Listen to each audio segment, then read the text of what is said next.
คือไวแท้คนสวยนี่ฟ้าวอยากจูดโอ้จวดจาดขนาดสาวน้อยนี่พี่น้องเอ้ย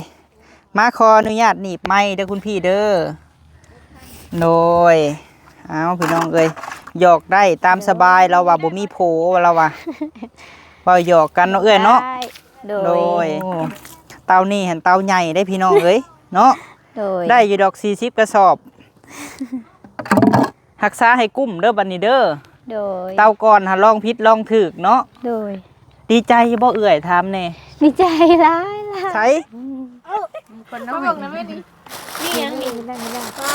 ใช่เบิ่งดูเอื้อยโอ้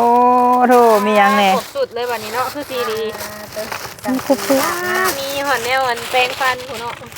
ใช่เอาคนออกมาเบิ่งมึงดูฮะพอดีเลยแบบตักน้ำนะโอ้ตักน้ำอันนี้ก็หดทานนั่งลงโดย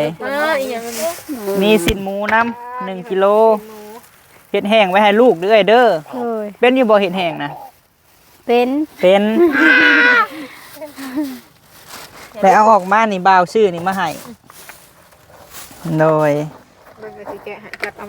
อันนี้หั่นกระตาใส่เครื่อง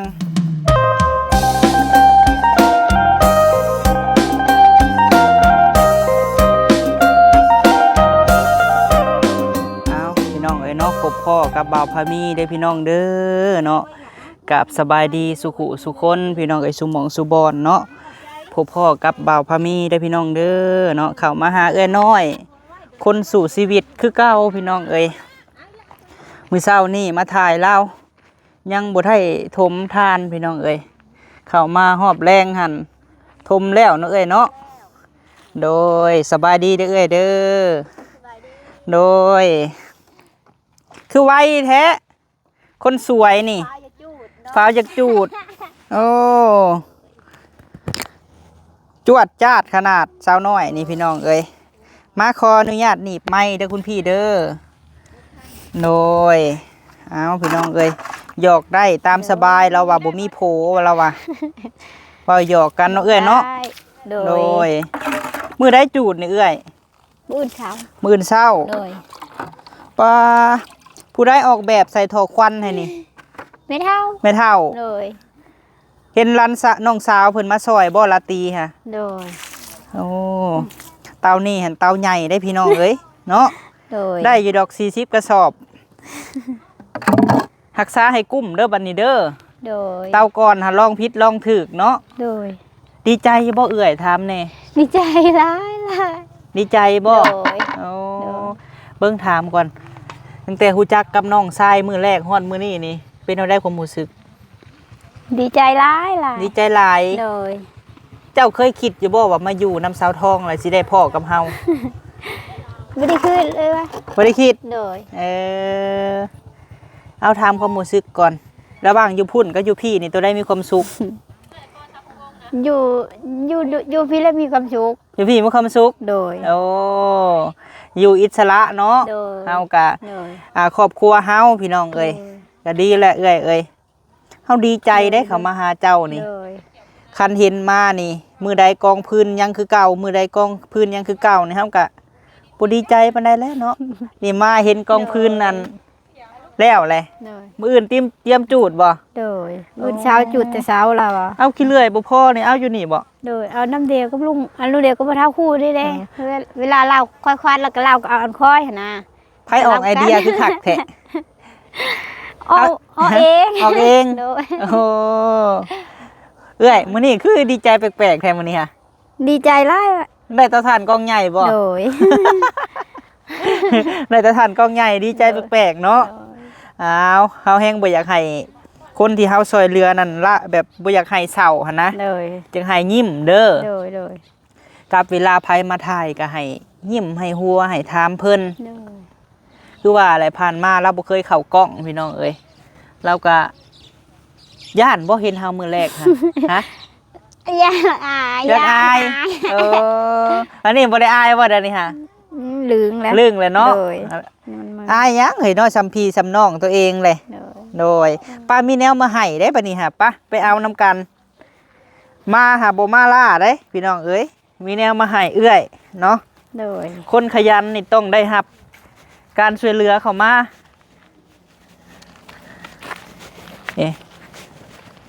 ใช้โอ้ใช้เบิ้งมาพี่ก็อยากเห็นหน้าเด้ กระปูลาตี ป้าโธ่ กระปูนำเงิน มานแท้น้องสาวกับน้องเคยคนนี้พี่น้องเอ้ยเบิ่งนี่สบายดีเด้อลาตีเด้อสบายดีเด้อแหลมได้ผู้เมื่อให้ไม่เท่าอีกพี่น้องเอ้ยคือดุแท้ลาตีแล้วจากกันทมทานจากน้อย ก็เลยไปเลย ไปเลยให้บอกเก่งเด้ซ่องพื้นผ่านเลยเด้อพี่น้องเด้อเนาะฝากซ่องน้องเคยแน่เบาเก่ง เบาเก่งบ้านนา เบาเก่งบรรณา ติดตามให้เพิ่นเด้อ ตอนนี้ได้จักสะไข่แล้วตอนนี้ 1,000 กว่าฐานแล้ว โอ้ฝากแน่พี่น้องเขียนว่าเบาเก่งหยะวางบรรณาเนาะฝากในเด้อพี่น้องเด้อเนาะฝากสนับสนุนเพิ่นแน่เอาเอื้อยใช้นาตีกล่องปริศนานี่กระทังยังนี่ค่ะใช้ คนน้อยนะแม่นี่นี่ยังนี่ ใช้เบิ่งดูเอื้อยโอ้โธ่มียังแน่ ครบสุดเลยวันนี้เนาะคือซีดี มีคุกคุก มีหอนแนวอันแปรงฟันผู้เนาะ ไปห้ามไปพูดดองแรมห้ามไปให้เพิ่นบ่นั่งพู้นแหละ ไป ได้ยังน้อนี่มาฝากน้องกุ้งนี่พี่น้องเลย นี่ก็ได้น้ำฝากน้องพากันเบรกมาแต่ต โด ลาด ยซื้อหมากเนี่ยก็น้องเทลกินกับน้องอันนี้พี่น้องเอ้ย ให้เพื่อนน้องเขาไปไหว้อยู่ใน ใส่เอาคนออกมาเบิ่งมึงดูค่ะ พอดีเลยแบบตักน้ำนะ โอตักน้ำ อันนี้ก็ฮดทาน ฮดทาน นั่งลงนั่งลง โดย อีกอย่างนึง มีสินหมูน้ำ1 กิโลเห็ดแห้งไว้ให้ลูกเด้อเด้อ โดย เป็นอยู่บ่เห็ดแห้งนะ เป็น เป็นแต่เอาออกมานี่บ่าวชื่อนี่มาให้โดย เบิ่งสิแกะให้จับเอาไว้ก่อน อันนี้หั่นกระตาใส่เครื่อง เห็นเพิ่นบ่ได้มีบ่ บ่มี พอดีเลยไว้ อ้าวโอ้แตก เคยว่าให้แล้วคนเจอผมไม่ได้ให้ง่ายนะนั่งนี่ กระตาใส่เครื่องน้องกุ้งอีหล่าดีใจบ่ล่ะดีใจบ่ ดีแล้วไหม ว่าทำไมล่ะ ม่วนได้ไหม คืนพี่น้องเลย ป้าอยู่พี่ก็มีบ่นี่ อันนี้ บ่นี่ แมนเสียม เด้นี่อันนี้ก็แบบไว้อันผัดทาน ไว้โกยทานออก โกยทานเอาแตกเต้า เอาออก อันนี้อุปกรณ์ทำมาหากิน แล้วก็เอาให้เห็ดด้ามเอาอันนี้ โดย ผักนี่เวลาสวนนี่ยังกันเนาะ โดยอันนี้กระทังเอื้อยกระทังนี่ล่างจุบเจือเลยใส่ข้าวสารเด้อ เนอะ จะกระหัดไว้ ในข้าวสารน่ะเอาบักเพชรใส่น้ำบ่หมอดจังบ่เจาะบ่ เนี่ยเป็นคิวเนาะ จากนั้นเฮาก็บ่ฮู้ เอาไปขี้พูดแล้วคนเขาใส่นะ โดยนั่งลงลูกหล่าคำแพงใช้เบิ่งดูในหันมีหยังแน่ค่ะมีในถุงหัน เอาไหมเอามันน่ะ มีบ่แผบสักเครื่อง บ่มี บ่มีเด้ซื้อมาให้ถุงใหญ่เลยนี่70,000อันนั้นหันอีหยังคนอื่นนะปรับผ้านุ่ม ยาจับมันด้วย แล้วก็อันมีแนวล่างถ้วยพี่น้องเอ้ยฟอยคัดหม้อแนวล่างถ้วย แล้วก็ยาสีฟันบ่ได้มีบ่เอ่ยยาสีฟัน บ่มี ซื้อมาให้แป้งกับผู้น้อยๆแหละมีแขวอยู่ น้องกุ้งนี่แหละแล้วก็สไลด์พี่น้องเอ้ยแห่ย่างเลื่อยที่บ่ทันซื้อมาให้เพราะว่าไปกับดองแรมเลยอีลุงตุงนั่งอยู่ อันซื้อเครื่องไปให้สาวๆแน่ให้ซื้อมาให้เจ้านำเลยเอามาบ่ได้ เนอะ มีหายังอยู่บ่มีฮะ ยัง ยัง ยังอยู่ คือกุ้มดนแท้ ไม่ได้กิน บ่ได้กิน เลยได้กินแต่นี่เลย โอ้ กินเลย บ่เอ้ยเบิ่งถามก่อน ที่บ่ได้กินนี่ ประหยัดไว้บ่หรือว่าจังได ประหยัด ประหยัด เลย ประหยัดจะให้แต่ลูกกิน เลย โอ้ไข่เด้ค่ะ ไข่หมดเลยเด้ หมดแล้วเนาะ เลย กลับมื้ออื่นน่ะสิซื้อพวกมีพวกไข่มาให้น้ำเด้อ เลย แต่มื้อนี้น่ะซื้อกระถังมีแต่ว่าเอ้ยล่างกระถังเลยถอกเข่าไว้ เลย อัดไว้ในตูบเนาะ เลย แล้วก็บัวแล้วก็โอตักน้ำซื้อมาให้แล้วสิ้นหมูนี่หั่นเฮ็ดแห้งให้ลูกกินเด้อเด้อ เลย ส่วนก็หาใส่ด้ามมันใส่อันนั่นแหละโดย เพิ่มแกะ เพิ่นจะกินบ่น้าบ่าวลืมอีหล่าไอ้ขนมก็หลายๆแนวแน่ก็บ่ได้ซื้อซ้ำมีแต่ซื้อหมักไหม้แล้วก็แบ่งกันกินกับน้องเทลพี่น้องเอ้ยให้เพิ่นกินแล้วเนาะโดยดีใจบ่ซื้อมาให้นี่ ดีใจ แฟบนี่เฮิงอยู่บ่ใส่นี่เอ้ย โดนอยู่เด้อใช้คนเดียวเนาะ โดยป้านุ่มก็เฮิงอยู่ดอกเนาะ โดย เอาถือว่าทั้งหมดทั้งมวลนี่เด้อเอ้ยเด้อที่ว่าน้องซื้อมาให้มื้อนี้เป็นเงินของแม่บุญทวีเด้อ โดย ให้จำซื้อเพิ่นเพิ่นก็เป็นแม่ฮักเฮาแล้วก็แม่ฮักทุกคนที่เพิ่นช่วยมา โดย อยากให้สาวน้อยสู้ๆเพิ่นเว้าหั่นคือเพิ่นว่าหั่นแหละ โดย คิดดีทำดีมื้อใดมื้อหนึ่งอาจจะเป็นมื้อของเฮา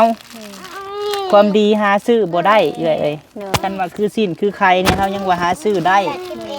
โดยสุดท้ายนี่เฮาอยากให้เจ้าให้พรเพิ่นเด้ออวยพรให้เพิ่นแน่อยากให้เพิ่นอยู่ดีมีแฮงบ่ขอหยังหลายขอให้อยู่ดีมีแฮงทำมาค้าขายขึ้น โดยฝากขอบบุญขอบคุณเพิ่นแน่ เขาเต็มจะได้คนใครไม่มีขออยู่ดีไม่แห้งครับเป็นน้องผู้ห่มไส้นรุน้ำลาดเขาเต็มจะได้คำใครไม่มีทุกสิ่งทุกอย่างเป็นผู้ห่มไส้นรุน้ำลาด โดยสาธุอีหล่านบมือเด้อลูกเด้อบัดหน้าเด้อท่านแม่ให้พรในตู้บุญทวีแล้วเจ้านบมือเด้ออีหล่าเพิ่นบ่อนาปานใดพี่น้องเอ้ยสมมุติว่าแม่ให้พรในตู้บัดหน้าแหละอีหล่านบมือเด้อแล้วมื้อนี้พิษแล้วมื้อนี้บ่ได้ซื้อขนมมาให้หลานมื้อไงพี่น้องกินฮอดอันนี้ มื้ออื่นก่อนน้าบ่าวสิซื้อมาให้เด้อกินฮอดอันแนวล่างถ้วยพี่น้องเอ้ย แบบ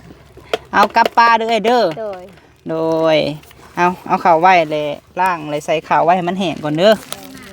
เพราะว่าแม่เพิ่นเห็นเลยว่าเจ้าบ่ทันมีบ่อนเอาข้าวสารไว้ก็เลยว่าอันซื้อมาให้อันนี้ก็แฟบประหยัดไส้ได้กุ้มเพิงอยู่ดอกเนาะ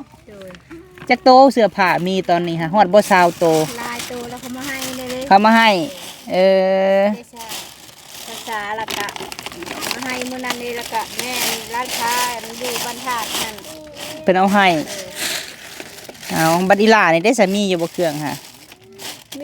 มีหลายอยู่นี่ ผู้น้อยได้ซะ นี่ก็มี เอาถือว่าตั้งจิตตั้งใจเด้อเด้อตั้งจิตตั้งใจ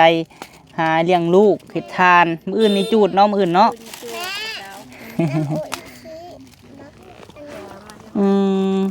เอากลับก่อนเด้อซันเดอร์